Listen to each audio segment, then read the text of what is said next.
എല്ലാവർക്കും നമസ്കാരം. ഇവാൻ ഇൻറ്റീരിയൽസിൻ്റെ പുതിയൊരു വീഡിയോയിലേക്ക് എല്ലാവർക്കും സ്വാഗതം.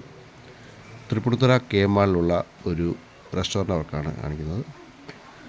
ബ്രോസ്റ്റഡ് ബൈസ് എന്നാണ് റെസ്റ്റോറൻറ്റ് പേര്. ഫ്രണ്ടിൽ ഗ്ലാസ് വർക്ക് ചെയ്തിരിക്കുന്നു. ഇവിടെ ലൂബർ പാനലിലാണ് സീലിംഗ് ചെയ്തിരിക്കുന്നത്.